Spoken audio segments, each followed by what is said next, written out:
Right. Money. We all want more of it, don't we? It's the universal desire, the thing that makes the world go round. We all want more of it.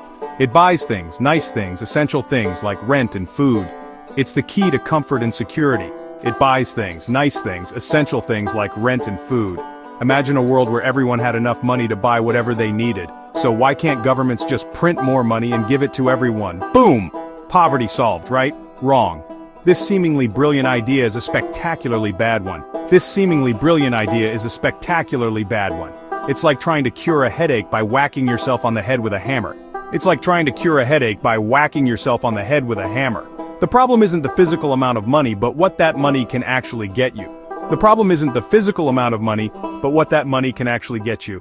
If money was just paper, we'd all be rich after a trip to the stationery store. If money was just paper, we'd all be rich after a trip to the stationery store. But money is more than that. It's a tool, a system of trust representing value. Money is a tool, a system of trust representing value. Creating more money without creating more value, more food, houses, services, messes up the system. Creating more money without creating more value, more food, houses, services, messes up the system. You risk making everyone poorer. You risk making everyone poorer. Why can't we just hit CTRL plus P on the national bank account?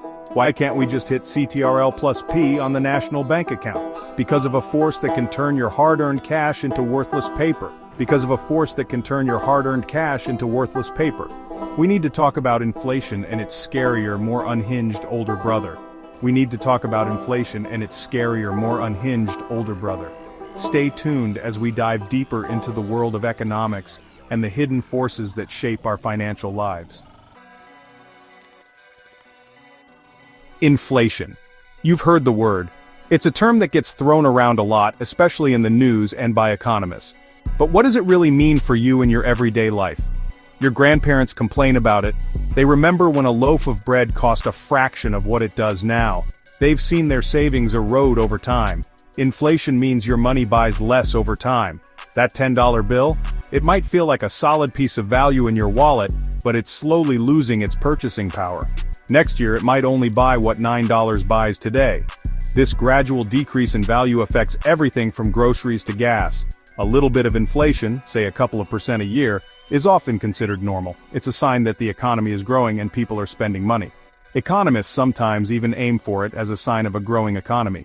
Controlled inflation can encourage spending and investment, but printing money with wild abandon, that's a different story. It's like adding fuel to a fire. That's a raging hurricane of price increases. Enter hyperinflation. This is when prices rise incredibly fast, sometimes even hourly. Prices rise incredibly fast, sometimes hourly. Imagine going to the store and seeing the price of milk double by the time you get to the checkout. Imagine the price of milk doubling by the time you get to the checkout. It's a nightmare scenario where money loses its value so quickly it becomes useless. Money loses its value so quickly it becomes useless. People stop trusting it. They start looking for other ways to trade and store value. The entire economy can seize up. It's financial chaos. Businesses can't plan, and consumers can't predict what they'll need to survive. If the money you earn today is worth half as much tomorrow, what's the point of saving or working? It destroys the very fabric of economic stability. Hyperinflation destroys savings, shatters businesses, and makes planning for the future impossible. It's a vicious cycle that's hard to break.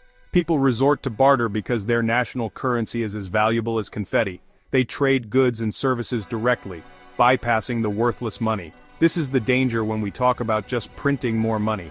It's a reminder that money is only as valuable as the trust people have in it. Imagine a tiny island, Breadville. One baker, Brenda, bakes 10 loaves of bread daily. 10 people live there, each with one Breadville dollar. Each loaf costs $1. It's a simple, balanced economy. The mayor, Barry, decides to print 10 more dollars and gives an extra dollar to each resident. He thinks this will make everyone richer. Now everyone has $2. Twice the money, right? But Brenda still bakes only 10 loaves. The supply of bread hasn't changed. When residents rush to buy bread, eager to spend their extra dollar, Brenda charges $2 a loaf. She realizes people have more money to spend. The price of bread doubles. What used to cost $1 now costs $2. Everyone has more money, but bread costs more. Nobody is better off. In fact, they're just as poor as before.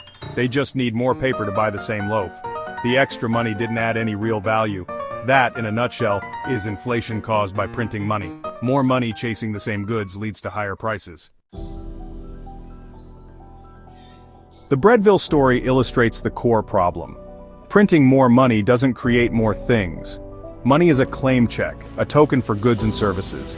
Imagine an arcade owner printing millions of tickets but not adding new prizes. The teddy bear that cost 500 tickets now costs 5,000. The tickets become less valuable because there are too many chasing the same prizes. That's what happens with real money in an economy. More money plus same stuff equals higher prices. Each dollar becomes weaker, less potent. Nobody wants weak, insipid economic orange juice. Does hyperinflation actually happen? Yes, history is littered with examples of governments that thought printing money was a magic wand. Germany in the 1920s, prices spiraled out of control. People used wheelbarrows of cash to buy bread. Zimbabwe in the 2000s, banknotes for $100 trillion couldn't buy a bus ticket. Venezuela, rampant money printing led to one of the worst hyperinflation crises of the 21st century. Prices doubled every few weeks. People couldn't afford basic necessities. These examples represent immense human suffering, all because of the allure of the printing press. Money isn't wealth, it's a representation of value. The power of money comes from what it can buy. It's about the goods being produced and the services being offered. It's about trust that money will hold its value. Printing more money without increasing economic output is like writing checks from an empty account. Real wealth is about a productive, innovative economy. Trying to solve poverty by printing money is like filling a pool with an eyedropper while there's a hole in the bottom. You're busy but not achieving anything useful. How to build a strong economy? Not with a printer. Invest in people education and healthcare. A well-educated, skilled workforce drives innovation and productivity. Build and maintain good infrastructure, roads, bridges, reliable electricity, and high-speed internet. Good infrastructure lowers business costs and connects people to opportunities. Create a stable economic environment, sensible regulations, a fair legal system, and fighting corruption. Support small and medium-sized businesses. When businesses feel confident, they invest, expand, and hire.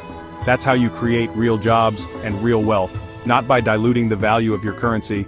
It's harder work, but it actually works.